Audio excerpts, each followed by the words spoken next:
गरीब के पेड़ पर जादुई भिंडी। आहा, कितना स्वादिष्ट शाही पनीर है।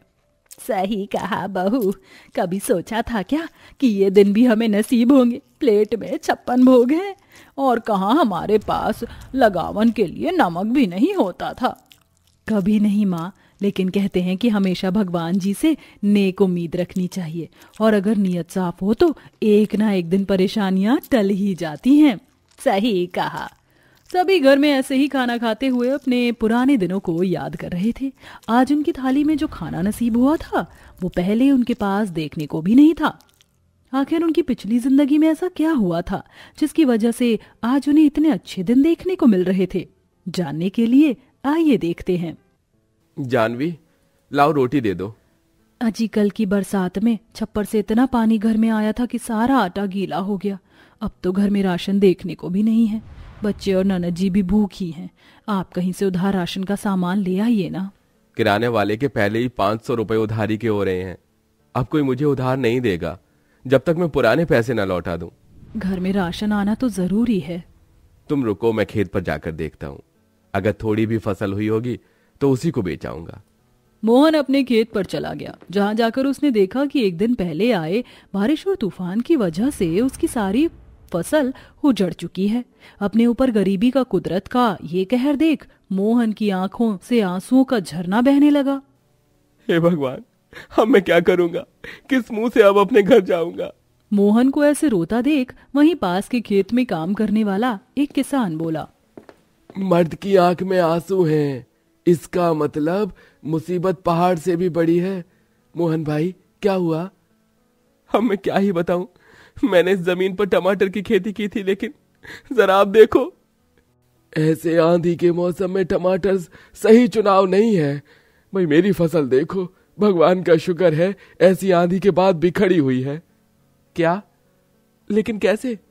अरे मेरी मानो तो तुम भी एक बार फिर कोशिश करके अपनी खेत में भिंडी उगा लो। देखना, भिंडी की फसल बड़ी ढेर होती है, तुम्हारे खेत में आसानी से नहीं मुरझाएगी। उस दूसरे किसान ने मोहन को हिम्मत दी और मोहन ने फिर अपने खेत की जमीन को साफ करके उस पर भिंडी उगाना शुरू किया। इंसान ही इंसान के काम आता है। ये लो भाई, ये कुछ पैसे रख लो, बीवी बच्चों के काम आ जाएंगे। मेरी तो समझ में नहीं आ रहा है कि मैं आपका किन शब्दों में शुक्रिया अदा करूं। आप इंसान नहीं, भगवान हो। अरे आप भी ना।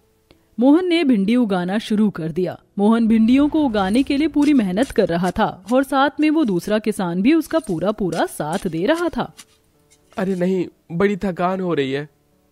जाओ भाई, जाकर थोड़ी रोटी वगैरह खाकर आओ।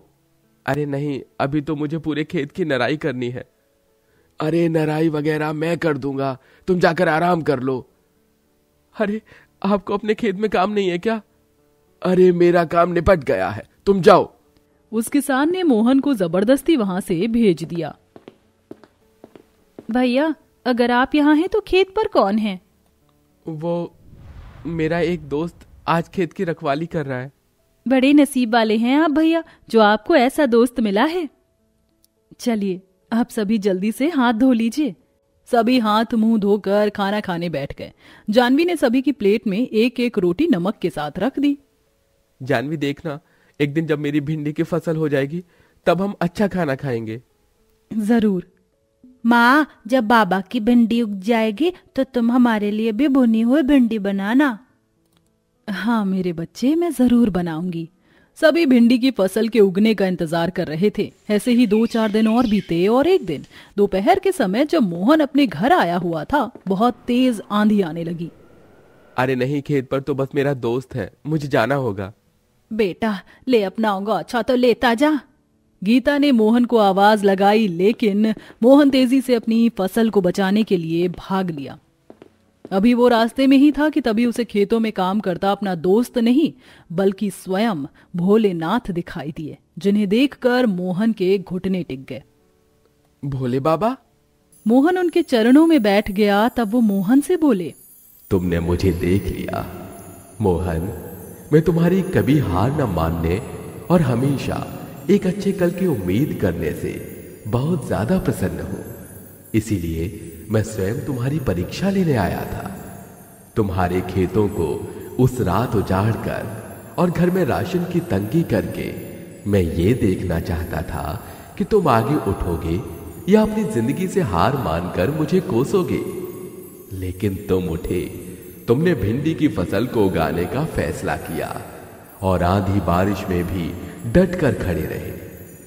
मैं तुमसे प्रसन्न हूं और मैं तुम्हारे इस उजाड़ खेत की मिट्टी को, इसकी जमीन को एक वरदान से नवाजता हूं।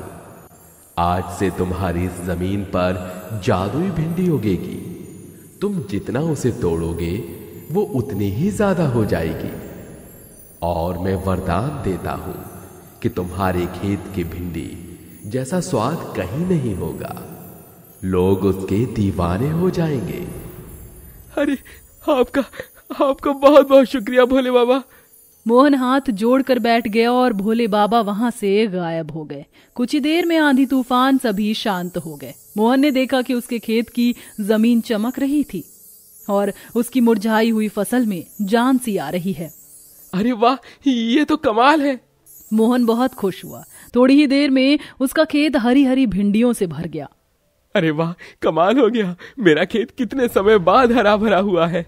मोहन ने खेत से भिंडी तोड़ी और वो उन्हें अपने घर लेकर चला गया। अरे जानवी, कहाँ हो? जी क्या हुआ? फसल तो सही है ना? फसल बहुत अच्छी है। ये लो, मैं घर के लिए भी भिंडी लाया हूँ। बढ़िया सी भुनी भिंडी, भिंडी के पकौड़े और जो भी पकवान भिंडी से बन जाते हैं वो सभी बना दो। आपको अचानक क्या हुआ? वो सब मैं तुम्हें बाद में बताऊंगा। अभी मैं भिंडी बेचने जा रहा हूँ। मोहन ने अपने खेत से ढेर सारी भिंडियां तोड़ ली, जिन्हें वो बाजार में बेच आया। और ये देख तो कितनी ताजी भिंडी लग रही है। अभी खेत से लेकर आया हूँ। आइए, भिंडी बस 30 रुपए किलो। आइए और ले जाइए। आइए, भिंडी लीजिए। मोहन के ठेले पर बिन मौसम भिंडी बिकने पर भीड़ लग गई और कुछ ही घंटों में उसकी पूरी ठेले की भिंडियां बिक गईं। मोहन की उस दिन अच्छी आमदनी हुई, जिसकी वजह से वो अपने घर अपने बच्चों की मनपसंद जलेबी लेकर गया। अरे वाह, जलेबी मुझे चाहिए।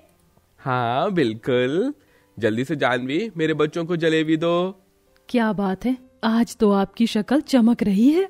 अब तो ये चमक कहीं नहीं जाएगी। देखना, अब भगवान ने चाहा तो बहुत जल्द हमारे दिन बदलेंगे।